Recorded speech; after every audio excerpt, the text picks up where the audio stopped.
Bébé, la moustache et la capuchon. Sito patanilo, mira takatiki puletica. Sito patanilo, mira takatiki puletica. Sito patanilo, mira takatiki puletica. Sito patanilo, mira takatiki takatiki. Sito patanilo, mira takatiki puletica. Sito patanilo, mira takatiki puletica. Sito patanilo, mira takatiki puletica. Sani bébé, la moustache et la capuchon. What's going on? This is your man John Fortune, your host of the Frustrated Fan Sports Show. And today I have to say this, man.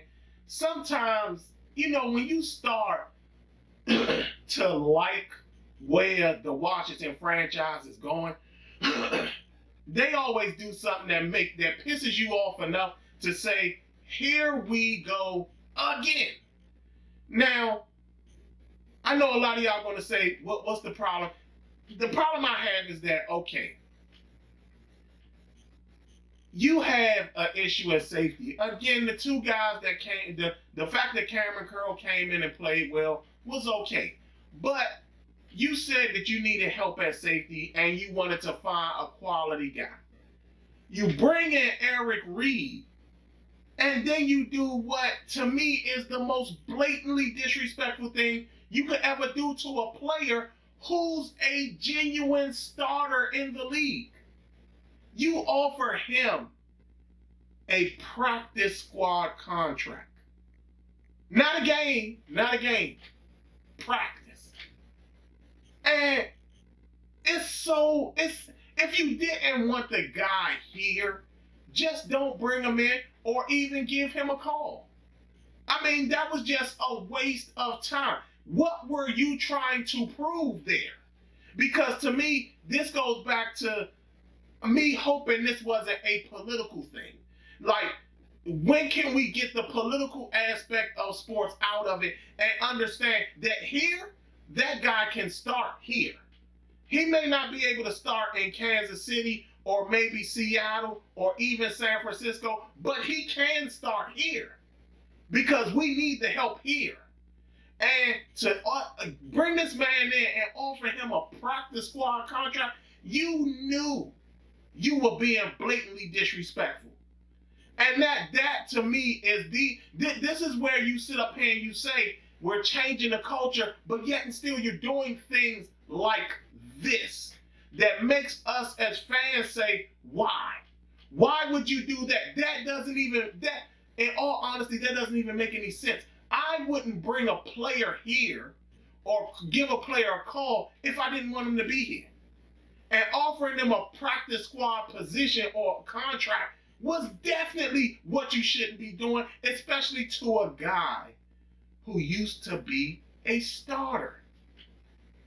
A guy who can start here, who can start for us now. So, I mean, the fact that you did that, it makes no sense. It makes absolutely no sense. I mean, and Eric Ried turned it down. I would have too. I mean, like, think about this. I'm going to give y'all all an analogy that most of y'all, some of y'all may understand, some of y'all may not. But I don't care. Imagine meeting a girl called Superhead, right? And everything is going well. Then all of a sudden you get her to the house and you're like, hey, how you doing? Yeah, what's going on? And she says, I can give you a hand job. No, I don't want a damn hand job. Your name is Superhead, not Superhand.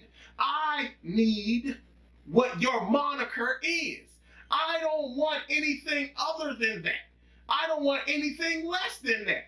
And you got the nerve to sit up here and offer me that? Are you out of your damn mind? And this is what the Washington franchise did with Eric Ried. If you didn't want the guy to come, just say you don't want him to come.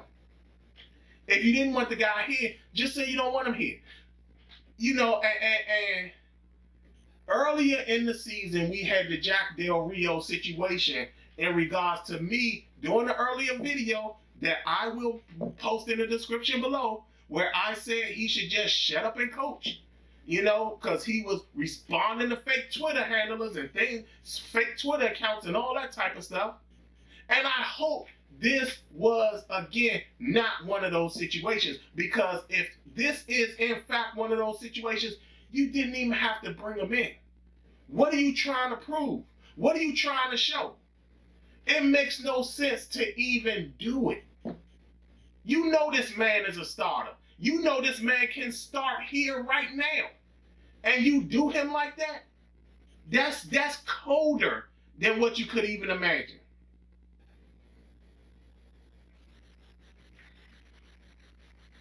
I hope Kyle Allen had nothing to do with this. I genuinely hope Kyle Allen had nothing to do with this. Because to me, this screams at the very top of the lungs a blatant disrespect to a player who is clearly a genuine starter. And to be quite honest, I think the NFLPA should get involved in this because somehow, some way, that made no damn sense. None. If you're going to bring him in, bring him in. If you didn't want him, don't offer him less than what he's worth.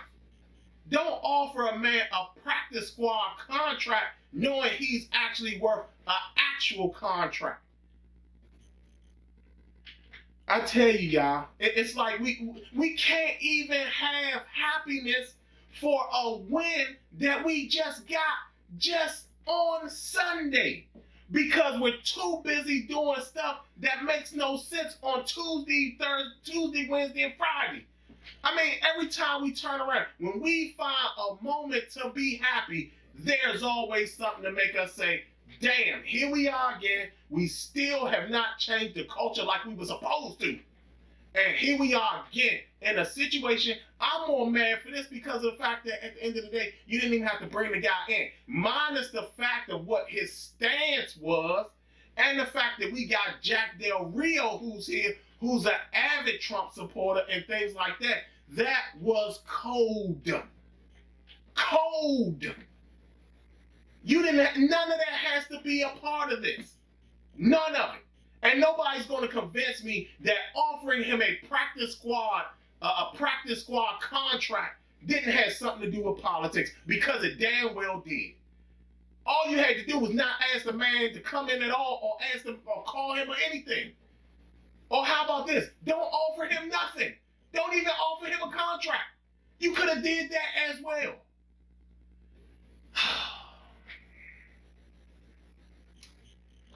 When do we get out the cycle of stupidity? When do we get out of the cycle of stupidity? When? When does that happen? I mean, was Ron Rivera, did Ron Rivera know about this? That they offered a guy who was a former starter on his former team a practice squad contract? I mean, hell, if anybody should have been offered a practice squad contract, it should have been Thomas Davis.